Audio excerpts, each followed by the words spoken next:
All right, I think we're going to go ahead and begin. So hello, everyone. I am Abhilash Mishra. I'm the founder of Equitech Futures, and I'm also the founding director of the Kevin Shu Initiative on Science, Technology, and Public Policy at the University of Chicago.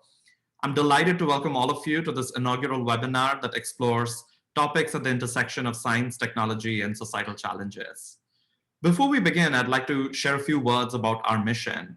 Equitech Futures was founded through a collaboration of scientists and researchers from the University of Chicago, the University of Cambridge, Ashoka University, and the Aspen Institute, with a mission to support the next generation of innovators from around the world who want to solve the world's most complex problems. We are grateful for the generosity and support from the Kevin Shu Initiative and our partner institutions for making this effort possible.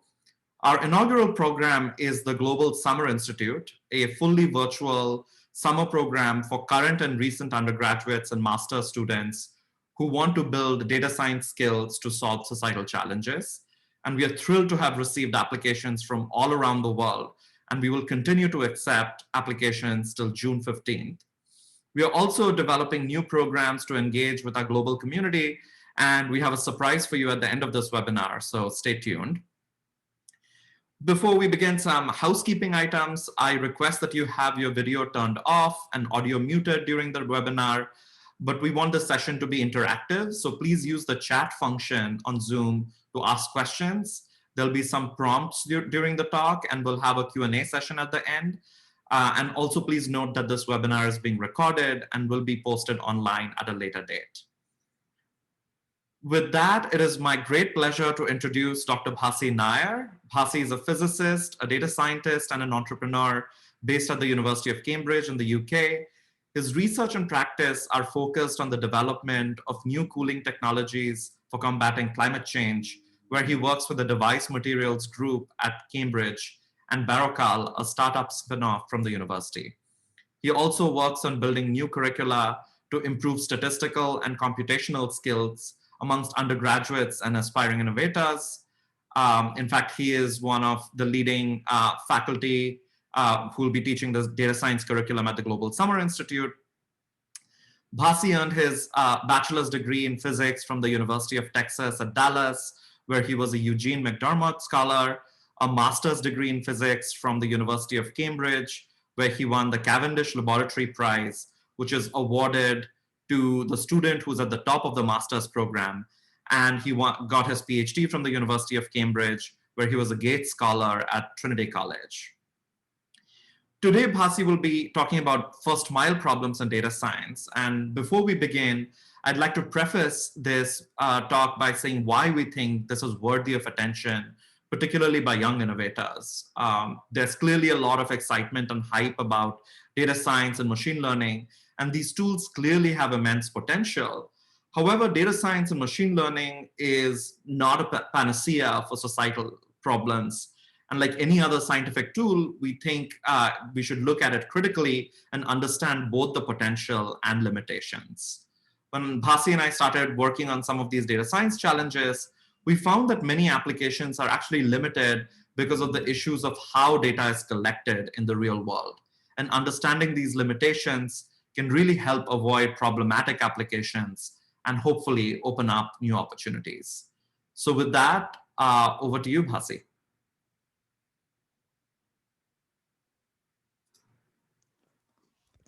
Hello, everyone, and thank you all for attending this webinar. And of course, I know that many of you are joining from around the world, so good morning to those of you who've woken up early for this, good afternoon for those of you who maybe had lunch, and good evening to those of you who are joining us later in the day. Thank you, Abhilash, for so graciously introducing me. I am Bhasi Nair, and I'll be talking about first mile problems in data science. I just want to start by thanking the Kevin Shu Initiative and the University of Cambridge, who have both so generously supported our work. So I think Abhilash beautifully summed up the context of for the webinar today. So I kind of want to just jump straight into it, starting with, if I can get this to work, a tale of two prediction problems. So let's start with our first tale. Our first tale starts in late 2008 when a group of researchers at Google published a paper in the journal Nature that claimed that Google, using search data alone, could predict local flu outbreaks in the United States a week or more in advance compared to the US government's official numbers as compiled by the CDC, the Center for Disease Control. Now, if you let this mull over in your head for a moment, this is a truly amazing result because the US taxpayer spends quite a bit of money every year keeping the CDC up and running, paying for all these laboratory tests, and keeping all these scientists on their payroll.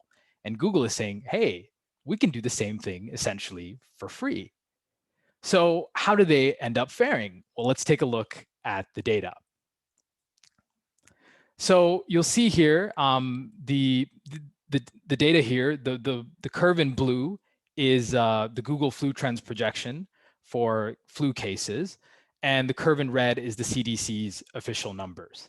And so you'll see at the beginning of the graph, that's where Google flu trends launched. And it does a pretty good job of tracking the CDC's numbers for about half a year or so until mid-2009, when it starts to sort of diverge. And if you sort of think back to that time, you might recall that's when, of course, the swine flu pandemic broke out. And after a few months, the Google flu trends algorithm was really not doing a good job, given the pandemic had sort of completely thrown off its calculations. And so Google took the algorithm down, updated it for the new scenario, and put it back up online. And after that, again, the algorithm started doing a great job of tracking the CDC's official numbers. But so the winter of 2010, it really did quite well. The winter of 2011, it did well. The winter of 2012, it did quite well. But come the winter of 2013, Google Flu Trends predicts a massive flu outbreak. And you know, people were quite alarmed. They were worried. They're like, oh no, is this the year we're going to really have a lot of flu cases and possibly deaths? But as the numbers started coming in from the CDC, it was quite clear that Google Flu Trends had essentially massively overpredicted that season's flu outbreak by almost a factor of 2. And shortly thereafter, within about a year or two, Google goes on to shut down this project. Now, Google, as you can imagine, being this big tech company, is quite opaque about its algorithms. So we can't really say with 100% confidence what went wrong. But throughout this talk, I'll be trying to come back to this example to try to speculate and diagnose what could have gone wrong with Google Flu Trends. Now let's sort of shift gears to our other tale. And this tale starts with a group of researchers who are interested in assessing the accuracy of cancer diagnoses. So this group of researchers gathered together a group of 16 testers and gave them touchscreen monitors to sort through images of breast tissue to classify them as either being benign or malignant. And after a brief training period, these testers were quite remarkably able to achieve accuracies in detecting they were able to achieve an accuracy of up to 85% on average when looking for either benign or malignant samples. And this is already quite remarkable. But what's perhaps more remarkable is that when you took all these assessors together and looked at their individual assessments and you pool them, then the group as a whole could tell you with 99% accuracy whether in a given image the image they're looking at is either benign or if it's malignant. This is truly, truly remarkable. But the kicker in this story is that these testers were not histologists or pathologists or oncologists. These testers were not even doctors. They were not even human. And you might think, okay, well, yeah, it's some fancy algorithm, right? No, they were not even algorithms. They were not machine. They were pigeons. I'm going to assume, because all of you are muted, I'm going to assume that the dramatic effect of pigeons actually landed. But so if you sort of take these two stories, it really is a juxtaposition of two different paradigms. On the one hand, you have the most cutting edge and sophisticated algorithms being deployed on a wonderfully rich data set that is search data, but a data set that's messy and incredibly complex. And on the other hand, you have an algorithm, a very primitive algorithm that Mother Nature has developed over hundreds of millions of years that was deployed on a data set that's very clean and crisp. And what I mean by that is that this is the same kind of data that a doctor would use, the same kind of images a doctor would use to diagnose breast cancer.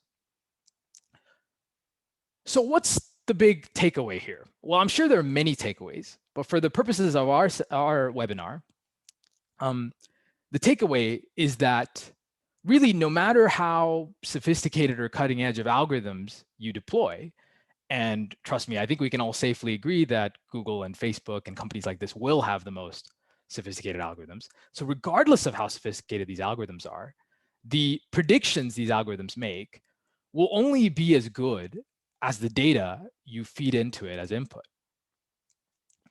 So then this really hits at the core of data science today. Because if you think about what data scientists do more often than not, data scientists are tasked with answering a question or solving a problem, but they rarely work with data that had been collected for the express purpose of answering this question or solving this problem. They, more often than not, work with data that was incidentally generated by some sort of big data generating process. So in the case of Google, Google is not going out and getting epidemiological data like what you would expect for someone trying to predict flu cases. They're using search data. And what that means is any resultant data set in this situation is going to be, as I mentioned before, incredibly messy and incredibly complex. But perhaps even worse than that is that it's likely to be fundamentally skewed in ways that will seriously impact the insights or the truths that you're wishing to unpack from this data. And so really the quality of the data and the match between the data you have and the question you want to answer represents a fundamental bottleneck in big data and in data science. And so why we call this talk First Mile Problems is even before you deploy an algorithm, you have problems that come up just in the collection of data or in the generation of data. In the first mile of a sort of, if you think of the data science process as a journey, in the first mile alone, you have this huge bottleneck emerge. And Abhilash and I, we really like this image because it sort of combines the two analogies of both a bottleneck and the first mile of a journey. Okay, so with that, then let's dive straight into first mile problems. First mile problems in data science are truly manifold, and it would probably take numerous webinars to sort of go through them and really dissect them and look at them carefully. But for our purposes today, I'd like to sort of go through a few illustrative examples that highlight three specific classes of first mile problems. And those are biases in data collection, systematic measurement errors, and black swans. So without further ado, let's jump straight into it, starting with biases in data collection. Okay, so what are biases in data collection? Biases in data collection occur when you have data from a group of, say, people or things that is not representative of the group of people or things you would ideally want to have data from. Okay, I know that sounds a bit abstract, and I'll make that concrete by going into an example. And in our first example, this discrepancy, this mismatch between the data you would want to have and the data you end up having occurs because of the fundamental nature of the problem we're looking at. So, okay, let's take a look. Right, so this story is a classic story in mathematics and statistics that a lot of people might be familiar with. I'm hoping many of you aren't, so that you'll sort of enjoy the novelty here. This story comes from World War II. So during World War II, the US military had a data set and a question, and they came with their data set and this question to a researcher at Columbia University named Abraham Wald. And this is the data set they had. They had data on planes that went into combat and how many of these planes came back. Of these planes that came back, how many were shot at, and where on these planes did these bullets land. So with this data set, they came to Abraham Wald with the following question. Hey, Abraham, so we have some extra armoring, extra protection that we want to put on these planes to prevent planes from going down during combat. Which parts of the planes do we put this armoring on, this extra protection on? So I'm going to be the US military, and I'm going to basically ask that question to you guys, the audience, my Abraham Wald. So I've sort of labeled, you can see the schematic, which is meant to mimic the kind of data that Abraham Wald would have received. And I've put some labels for different regions of the plane. And if you guys could, I'll give you guys about a minute or two. If you could drop into the chat box which regions of the plane you think need extra protection in order to prevent planes going down during combat. And obviously putting all of them would be silly. So maybe you can put maybe up to 2 or 3 answers.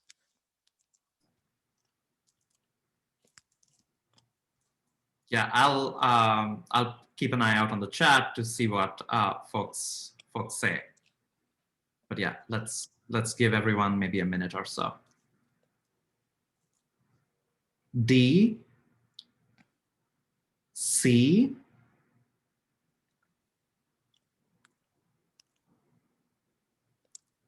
all right, keep it coming. F.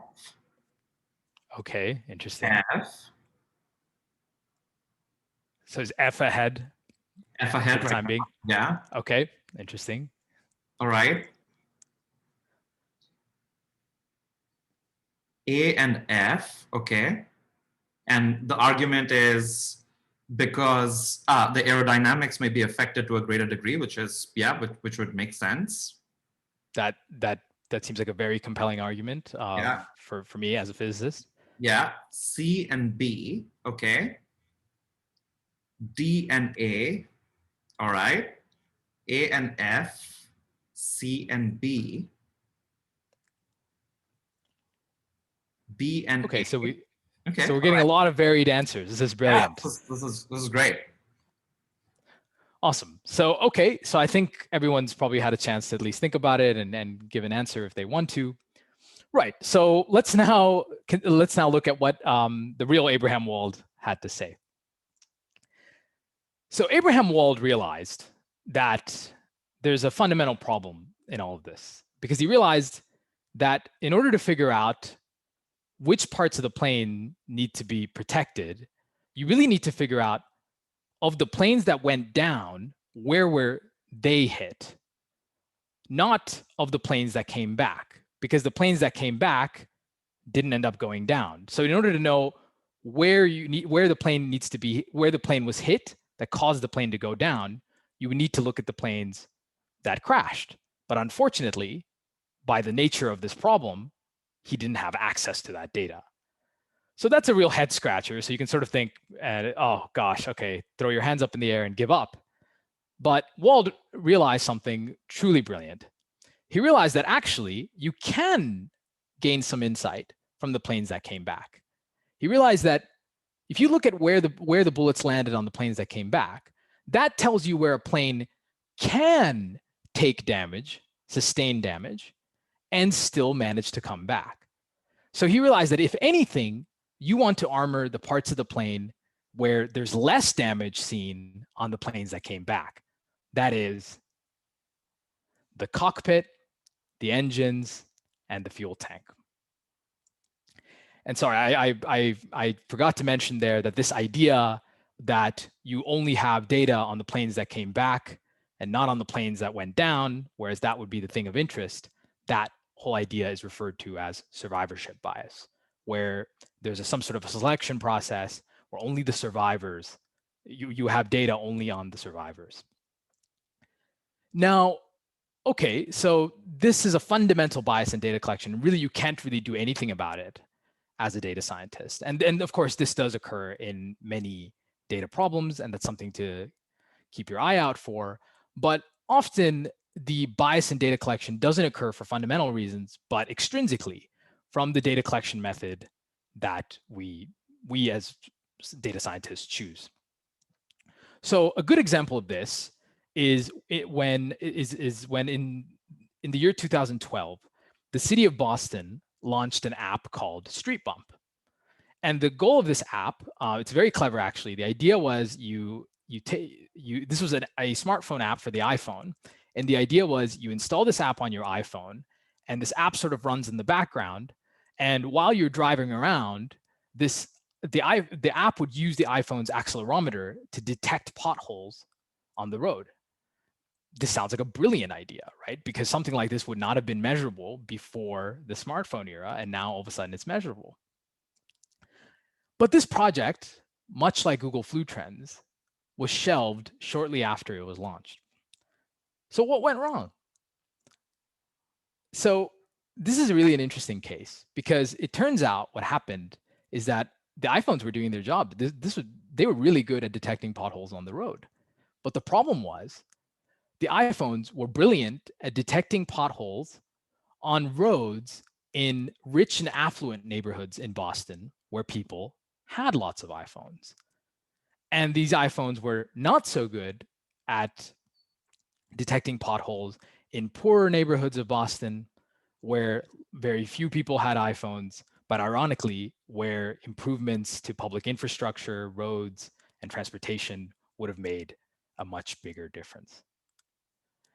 And so this is very much a bias that's generated by our choice of, or their choice rather, of iPhone as the sort of the instrument for measurement. And so this sort of ties into really what I want to say when it sort of what I want to highlight when it comes to biases in data collection, because alleviating biases in data collection, fixing biases in data collection, particularly in issues that sit at the intersection between society and data science, can really be a wonderful opportunity for promoting equity in the world. And a particular, and I'd like to share with you a particular example. That is very odd. I don't know what happened to the U in the front of underserved there. Anyway, I'd like to highlight a specific example.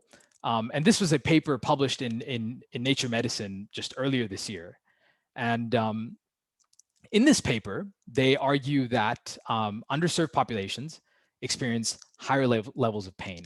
And the particular medical condition they focus on is osteoarthritis of the knee. And it's well known in the US. There's been lots of academic literature indicating that African Americans in the US experience higher levels of pain due to osteoarthritis of the knee. Unfortunately, though, the so-called objective diagnostic measures used by physicians to rate pain consistently underscore the self-reported pain that experienced by African Americans. Now, what's interesting is this diagnostic tool that physicians have developed, physicians use rather, was developed in sort of the mid 20th century in England, mostly on English men. And so what these researchers did rather, is they went out and they collected an extremely diverse training data set of radiographic images of people's knees, people suffering from osteoarthritis of the knee. And the data set included people coming from all walks of life, all sorts of different socioeconomic backgrounds, various different ethnic groups. And they truly managed to compile a massive data set. And then they trained an algorithm that was essentially able to, using this huge data set, score people's pain by looking at x-rays of their knees, and achieve objective scores that are much more in line with their self-reported levels of pain. So in essence, the algorithm was able to achieve a more objective measure of pain for osteoarthritis of the knee that was more inclusive and could help a larger chunk of society. Now, this is truly remarkable, but to sell it as a achievement of an algorithm is somewhat misleading because it's not really the achievement of the algorithm. The achievement is in going out and getting that massive data set that corrected a bias in data collection, going from just middle-aged English men, say, to a much broader, inclusive data set. Right. So that's our first big class of first mile problems, biases in data collection. Our second big class of first mile problems are systematic measurement errors. Now, I emphasize systematic because there are what are called random measurement errors. Now, if you think back to when, I'm sure most of you, if you've done, say, a science experiment in school or something, you'll recall that doing the experiment once, you would get some answer, some measurement. Doing it another time, you'll get a different answer. And if you keep doing it, your measurement will be sort of all over the place. And this is due to random fluctuations. And the idea is that typically these will sort of balance out after you do several measurements. But systematic measurement errors are quite different because they arise from some other more intrinsic property of the measurement itself that you're trying to do, so that the measurement, the values that your measurement yields, or the observations that your measurement yields, are fundamentally skewed or shifted from the true values of the true observations you would be wanting to make. Now, the classic example of this, as given my first example was coming from with the random errors, comes from science. The classic example of systematic measurement errors also comes from the hard sciences. Now, I'm sure you guys probably all recall this happening about 10 years ago. So I like this as an example because this caught literally everyone's eyes. And this was the story of the so-called superluminal neutrinos. So in, I believe, 10 years ago in 2011, a group of researchers at CERN reported that they observed neutrinos that appear to be traveling faster than the speed of light. Now, you might ask, why does that matter? But it really matters a lot. It really shakes the core of modern physics, because what that implies is that Einstein's theory of relativity, which indicates that nothing in the universe can travel as fast as light, is now all of a sudden falsified. And this is huge because A, Einstein's relativity sits at the heart of modern physics, and B, it also has inspired and it serves as the foundation for much of modern technology, like, say, GPS. So this was a truly, this caused a massive fervor in the scientific community, lots of excitement, lots of drama. But it turned out that this was really nothing more than a measurement error. So a couple of scientists really a huge group of scientists rather, went in to look at this extremely complex setup, and they realized that there was one fiber optic cable apparently that wasn't connected properly, and there was sort of a clock system that was ticking a bit too fast. And these two things combined led to this false measurement. Now you might think, oh, so measurement errors arising from scientific instruments, that's only something that happens in the hard sciences, right? Well, not so fast. They happen in the social sciences as well, but it can be a little bit different. And for that, I'm going to come to this example, which again is going to be interactive. So perk up your ears, guys, and listen carefully, because I will be throwing out a prompt after I set up the context. Right.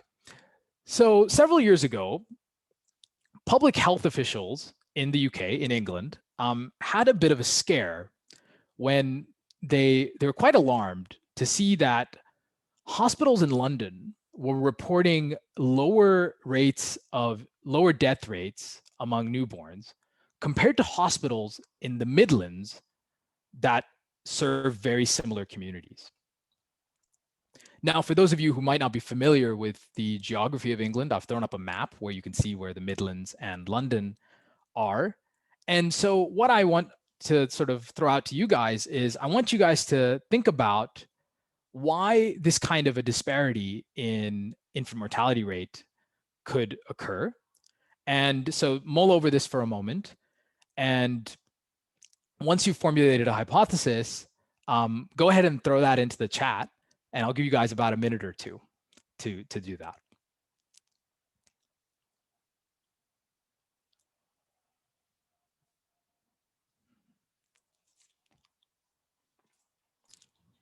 All right, bring on your hypotheses.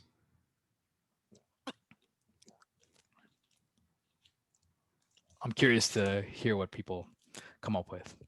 Yeah, so Cyan says geographical size maybe, okay.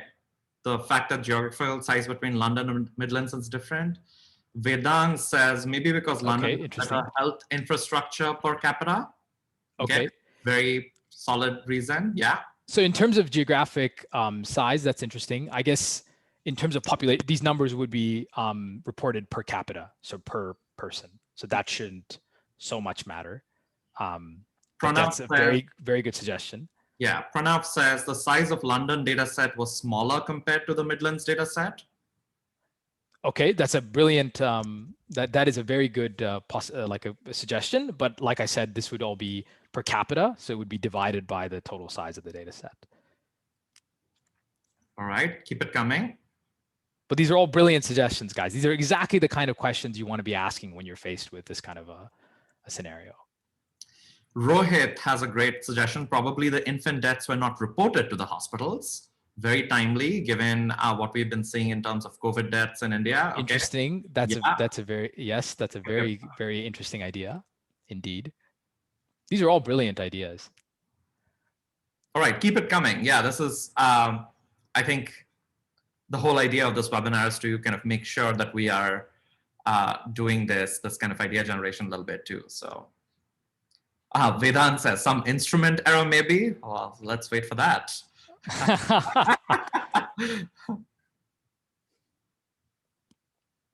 All right, I guess, Bhasi, you want to? Yes. Okay. So thank you guys so much. Those are truly some great ideas. And frankly, some of those I hadn't even thought of. So yeah, I mean, this is exactly why I think something like data science needs to be collaborative, because we all come up with different ideas and we have a conversation. Yeah, so before you go ahead, Bhasi, Kritika had one. It's because people in the Midlands would go to London for more difficult procedures. So for basic procedures, they would stay in the region, but for riskier procedures, they would go to London. Interesting. Yeah. But I guess in this case, London was reporting lower infant mortality. So if it was risk being moved to London, you would expect. But that's a really interesting point. And I bet that, at least for a lot of procedures, that would definitely be happening. That would be the case. Yep. That is a very good suggestion as well. Okay, guys, those are brilliant ideas. So let's now look at what actually happened.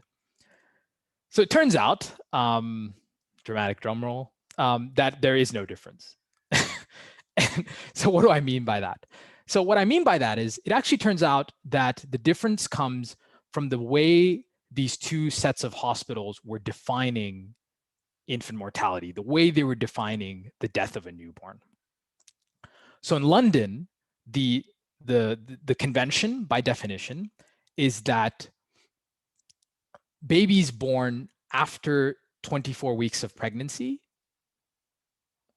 the death of these babies is referred to as infant mortality, or the death of a newborn, but before it would be considered a miscarriage. In the Midlands, they followed a different convention, a different definition, where they were considering babies born after 22 weeks of pregnancy or more. Death among those babies were considered infant mortality, whereas those before 22 weeks was considered a miscarriage. So the difference between 22 weeks and 24 weeks, which is purely a definitional difference, this is what led to the perceived or apparent difference in infant mortality between the Midlands and London. So this is fascinating because this is a man-made definitional problem. And in many ways, these definitions are what, in these kind of situations, we use as instruments to gauge what's going on. And so this difference in our instruments led to a problem that really wasn't even there, so to speak, or a puzzle rather, that wasn't really even there. Of course, this is always a problem. Now, this is a good point for me to tie this back in with the Google flu trends exam, the story that I started the talk off with. Because now, again, this is speculative because we can never really know what went wrong there. But one of the possibilities is that if we think about what would be the most obvious search terms that would correlate with, say, flu outbreaks, it would be searching for flu. But the problem here is there is, I think, a fairly rigorous scientific idea of what flu entails, right? There's influenza, there are several strains of influenza, and if you have any of these strains, if you're infected with them, then you have the flu. But colloquially, we know that we use the flu to refer to anyone not sort of feeling up to it. If you're fevery, if you're achy, if you have a really bad cold, if you have a stomach bug, all of these are used to refer to the flu. So right then and there, you have this problem where people are searching using the same terms like flu, but it means very different things to very different people, and might not mean the same thing at like as time passes, the meaning of this term can change. And really, this then really ties in to the last major source of measurement errors that I wanted to talk about. And that last major source of measurement errors, which I would say is the trickiest source of measurement error, that is us, ourselves, as human beings. And I find this one quite kind of ironic, really, because if you think about it, we are sort of the easiest things to measure. What do I mean by that? Well, if you want to know something about someone, you can just go up and ask them, right? Like in the case of a survey. But I think your personal experience, I'm sure your personal experience can affirm this. And I think a large body of psychology literature also can confirm that we are not very good judges of ourselves and of others, whether it be intentionally or unintentionally. And this can make measuring human beings incredibly difficult and incredibly complex.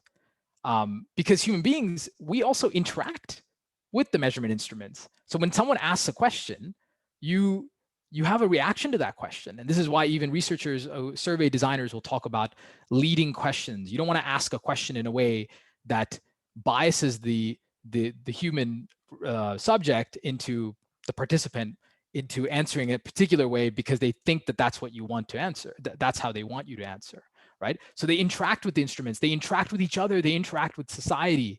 So humans are so difficult to measure. And honestly, to talk about human sources of measurement error would require, again, I think, several webinars to properly unpack and dissect.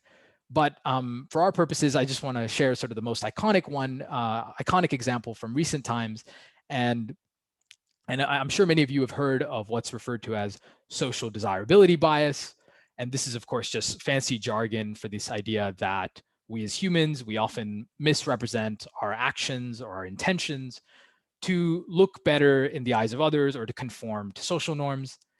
And this, of course, this bias was implicated in a data science context when a lot of people post the election of 2016 identified social desirability bias as having probably played a major factor in pollsters completely getting the prediction of the election wrong. They all, I mean, if you go back, you'll see that almost all pollsters had predicted that Hillary Clinton would win the 2016 election in the US. But of course, we all know that Donald Trump won the election. So this is a classic case where measuring humans is quite challenging. Now, here I want to go on a little bit of a tangent and sort of wrapping back into what Abhi was describing in terms of our mission statement here at Equitech. The hard to measure and the hard to collect data, whether that's from humans or otherwise, represents, again, a massive golden opportunity. And I think it really represents the next frontier in data science, where we'll be able to answer all sorts of questions that we weren't able to answer now with the sort of easy to collect data. Well, what's easy to collect now, like say search or social media data. And for Abhi and I, as educators, we're particularly interested in identifying and cultivating human potential and human capital. And so it's one of our sort of recurring themes in our conversations is how do you identify talented people who are out there? And I think we both totally agree that the current educational system and the way it deploys exams and all these all this high stress environment probably doesn't do a good job of measuring human capability. So this is something that's been recurring throughout our chats, and it sort of sits at the backdrop of what we stand for at Equitech. Right. So with that, I've covered biases in data collection and systematic measurement errors. And so now I'd like to transition over to the last main class of first mile problems that I want to talk to you about today, and that is black swans. So black swans, they're, well, maybe in some sense, the pigeon example earlier might turn out to be a black swan. You guys might get that once I explain this. Sorry, it just occurred to me. So black swans, what are they? Well, before I tell you exactly what they are, I want to tell you where the expression really comes from. So starting from ancient times in Europe to say about the late 17th century, the expression black swan, this was an idiomatic expression used to convey the meaning of something that's impossible or an almost extremely rare or mythical thing, something that would never happen, almost like the way we use when pigs fly idiomatically in English today. Now, what's interesting with this particular one, though, is that in the late 17th century, a Dutch explorer went out to Western Australia, and he, for the first time, he was the first European to ever see a black swan, because all Europeans at that point had assumed that every swan that would ever exist and that had ever existed before was a white swan. So what does that have to do with data science? So what that has to do with data science is, today the term black swan is used to refer to highly improbable, so extremely rare events that would be sort of considered outliers from your data set. Okay, that's fine. So you might think, okay, aren't outliers usually the things we throw out of our data set? Now that would usually be true, but the particularity with black swans is that you can't afford to throw out these outliers because they are so important. They have such significance to the problem that you might be, the prediction problem, say, that you're looking to answer. I'll give you the most classic example is an economic crash. They don't happen very often, but when they do, they are truly monumental and they affect the economy. You may trigger a recession and everyone will feel the pain of it. So they happen very rarely, but they're crucial and they're important. So being able to predict them would, in principle, be that much more important. Now, unfortunately, the reason they're black swans and they're so rare is that they're actually very, very hard to predict. So that raises the question of, how does data science deal with the unknown unknown? Now, like I mentioned, there is this whole idea of throwing out outliers, and that's not necessarily always a bad idea. There are certain data science problems in which outliers are insignificant. But more often than not, when you're dealing with spaces where you have lots of little moving parts that interact with each other in very complex ways, so some examples are the global economy, societies, social media, any sort of networks, these are susceptible to black swans, and these black swans can have a disproportionate impact on what happens. And I really don't need to give an example of a black swan because we're living through one now. If you really think about it, coronavirus, for many of us, was a black swan. It came totally out of left field. It was completely out of our sort of the scope of our lived experience. And if you had asked someone in 2019, what would 2020 look like? I would venture to guess that many of you would not have mentioned a global pandemic.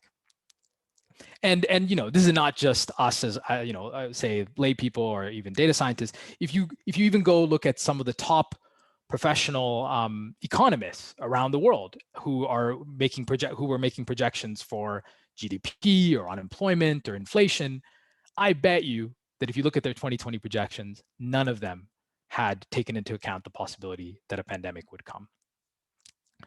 So in a sense, how do you deal with this? This is very hard to deal with.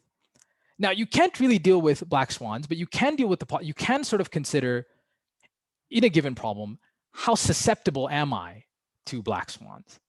And one person's black swan need not be another person's black swan. What do I mean by that? Well, let's take the original story of the black swan and look at that.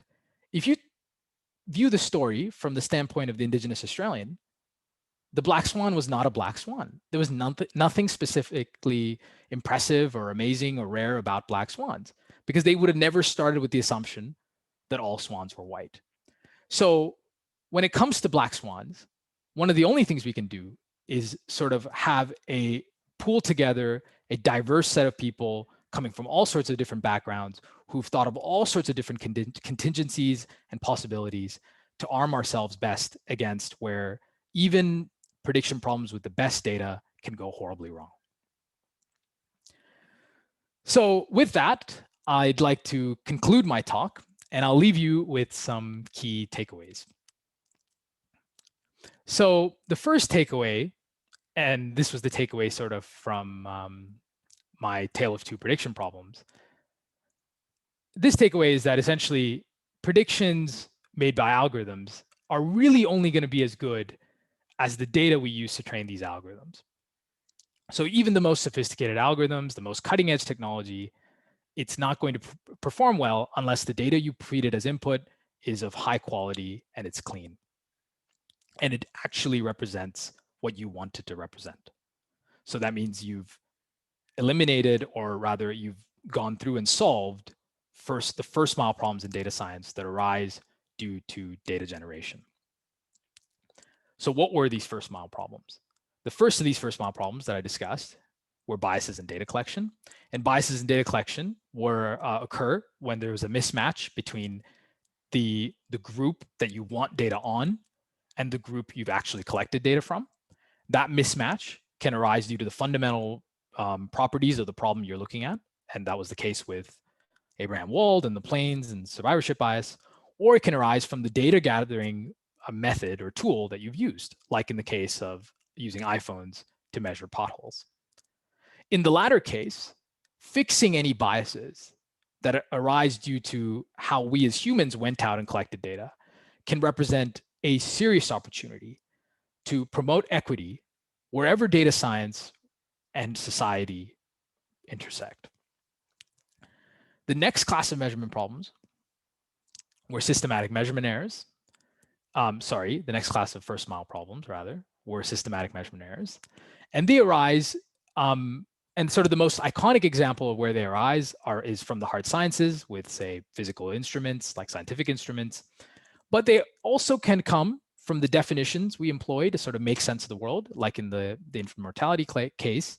And this is what I said when the term flu, for example, was implicated, probably in how Google search algorithm was thrown off. So measurement errors can arise from the definitions that we employ. But ultimately, I think the most pernicious, the most thorny source of measurement errors is when we study human subjects. And as a bit of an aside from all of that, because there are lots of things out there that are still incredibly hard to measure, most of them human-related things, but not necessarily all of them, innovations in measurement, more so, I would venture to guess, this is a little bit of a speculation on my part, innovations in measurement, more so than innovations in algorithms, may represent the next big frontier in data science. And lastly, beware of black swans. Now, it's funny that I mentioned them as a first mile problem, because in a way, they're really a last mile problem. So what do I mean by that? You've gathered your data, you've trained you've deployed your algorithms now spitting out predictions, and boom, black swan, and your predictions have gone horribly wrong, right? This was the case with coronavirus and 2020. And this, of course, is this idea, this then sort of ties in with this idea of big data hubris, the idea that some people, there tends to be this idea that if you have enough data about the world, you can almost predict anything. And that certainly isn't the case. And I think black swans sort of tell you to curb your big data hubris. But why is this a first mile problem as opposed to a last mile problem? Well, because when you enter a problem, if you think about the nature of, and this is where having a theory of theory of how the data occurs or how this phenomena occurs in the world can be quite helpful, because certain spaces like the economy or society, you know that they have very complex, lots of interacting parts. You know that they're susceptible to black swans. So before even entering a problem, you can have that little sort of light bulb go off in your head saying, hey, just beware of black swans. And of course, if you don't have necessarily the background to fully understand something, you can talk to other people for whom your black swan might not be their black swan at all. It might be their forte. So in the case of coronavirus, for lots of us, it was a black swan. But if you go back on the internet, you'll find that there were lots of epidemiologists and other public intellectuals who were screaming at the top of their lungs, hey, world, we need to be ready for something like this, and we didn't listen. So there's really strength in diversity of thought, diversity of background, and just people coming from all sorts of diverse disciplines to really be sort of think through all sorts of contingencies and possibilities when designing data science problems so that they're robust against black swans. So with that, that's my talk, and thank you guys all so much for listening. And I'll turn it over to Abhi. Thank you, Bhasi. Thank you so much. That was absolutely incredible. And I just want to kind of appreciate all the exciting responses that we got in the chat. And I'm also excited to announce something that we are starting to do with our community, with our global community here. And let me get this right. Give me 1 second. Let me make sure that, all right, got it. So one of the things that we want to do and engage our larger global community is for you to think about ways in which first mile data problems arise in contexts that you are passionate about.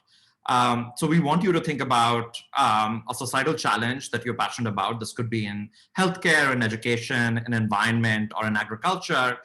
Identify the specific data challenges in that area and what kind of data sets you think needs to be collected to solve that challenge. And we want you to explain this in a short video and send it back to us. And the best responses will be featured in our social media handles, and we'll receive feedback and mentorship from our community and our faculty. And I would encourage you, we'll send out an email after this talk where you can continue to engage with us and send us your questions and your responses. But before we sort of wrap up, I also want to open up the floor for questions from the audience. And in particular, I would like you to, in the chat window, put in questions that you might have for Bhasi or me, and to also point out the biggest learning or takeaway that you might have from this talk as a wrap up. So please go ahead and post those in the comment section. And I'll also get us kind of started. We have about 4 minutes. So Bhasi, like, for me, the most interesting thing that you said towards the end of the talk was this idea that innovations in measurement is what's going to kind of drive the future of data science. And I couldn't sort of help thinking about the economics of data collection, right? I mean, I feel like so much of the big data boom has been facilitated by digital platforms. And I think it's important to be mindful of why the economics of data collection changed because of digital platforms. So if you could just like very briefly talk about how that ties into big first mile problems, that'll be super helpful. And I'll also keep an eye out on the chat for any other questions that come up. And also we'd love to hear about the biggest learnings and takeaways that you had from this talk as Bhasi talks. Go ahead. Yeah, totally. I mean, I would say economics is central to the first mile problems in data science, because it is economic constraints that generate that bottleneck. So what do I mean by that? So the era of big data, how is it distinguished from say data we used to have before? I've often heard it said that big data is distinct from data because of the 3 V's. And the idea of the 3 V's is that big data is coming in unprecedented volumes at unprecedented velocity from an unprecedented variety of sources. So volume, velocity, variety. So how is this volume, velocity, and variety possible?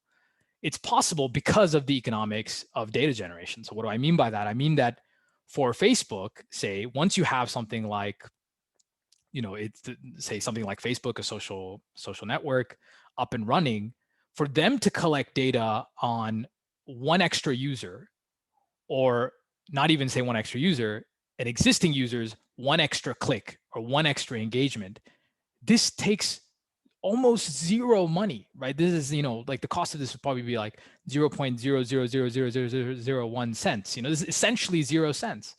And because they got all the servers running and everything. So for them at this point, they can collect as much data as they want. So in sort of jargony economics language, the marginal cost of acquiring data has basically gone to zero. But it's really only gone to zero in a certain set of select industries or sectors, and in what people usually call, like, what people often use the term tech to refer to. In many sectors, this marginal cost is still often ridiculously high. So, I'm sort of, spitballing here, making up an example off the top of my head. Say you're a medical researcher and you want to design a huge data set where you want like a huge longitudinal data set, tracking people for years. And what you want to do is you want to go out and take a blood test from 100,000 people for 10 straight years for every single day. If there was a data set like that, it would be tremendous. The kind of things we could learn about health would be incredible. It's almost guaranteed to tell us all sorts of things we didn't know. But the sheer amount, the cost of this would be crazy, not to mention, privacy issues and all of these. But the sheer cost, the sheer amount of resources that this would take is immense. So what a researcher like this might end up doing on the other hand, they might sort of give up being, I'm never going to get enough funding for all of this. They might say, hey, a lot of people today wear Fitbits. I have one here sitting beside my laptop. Why don't I look at the data that Fitbits are generating? But if you notice, Fitbits are not generating a data set that's nearly as rich as a blood test. So you're not really getting to look at the data you wanted to look at. You sort of had to pivot to the side, compromise with a sub-ideal data set that may still get the job done. And this compromise, this pivoting over and compromising is, I think, what really generates the first mile problems in data science. And that pivoting over and compromising really is, it completely arises from the economics of the problem. Yeah, that makes total sense. We're also getting in some comments on the chat section. So Rohit says he really liked the idea that one person's black swan may be someone else's forte. So group effort is the way to solve the problem. That's a great takeaway. Lassia says she thought it was very interesting how crucial it is to look at the definition of a parameter or a term before you collect the data. It seems very fundamental, but so easy to miss, almost philosophical. Absolutely true. And Maitri says, studying biases have always interested me. I found this set of problems very intriguing. I loved how specific they were and kind of the lens we used to look at them. And as an aside, when Professor Bhasi says measurement is what we have to do to shift our focus to, an extension of this could be prioritizing good data over big data. That's a great takeaway. Yes, good that data is a brilliant way to put it. Yes, that's a brilliant way to put it. Yeah. Absolutely. And then Pranav says he has a question. Wouldn't a big data hubris also account for black swans, since the variables involved would be larger in size compared to other average size data sets? Yeah, I mean, honestly, it's not even just big data hubris. I would say it's just a generalized hubris. I mean, there's only so many variables you can account for, and really, subjects like, and this is something that's really developed in the last several decades. If you look at complexity sciences, you'll find that a good example of this is the weather, right? Weather and weather prediction is quite sophisticated. We have very good measurements, but if you look at your weather forecast, it's really not that reliable after about a week. After about a week or so, you're better off actually looking at historical data and just averaging for, say, if you're interested in the weather forecast for, I don't know, June 27th, you're better off going and looking at what the weather was like on June 27th for the last 100 years and just taking an average of that than trying to do all the complex math, because at some point the smallest measurement errors can compound and lead to essentially what's referred to as chaos. So really, black swans, I think, in that sense, are much deeper. It's that there are just fundamentally intractable problems. So really, it's not even just the big data hubris. It is the hubris of anyone who thinks that everything is computable. Cool. Unfortunately, we are out of time, but thank you everyone for this amazing session. Thanks again, Bhasi, for this incredible session. And I hope that you continue to engage with us. And I hope that this becomes a more, an extended webinar series where we talk about these kinds of challenges and issues in the future. And I hope that you'll join us in the future. So thank you, everyone. And also a final reminder that June 15th is the deadline for applying for the Global Summer Institute. And I hope we do. Bye for now. Thank you. Bye-bye.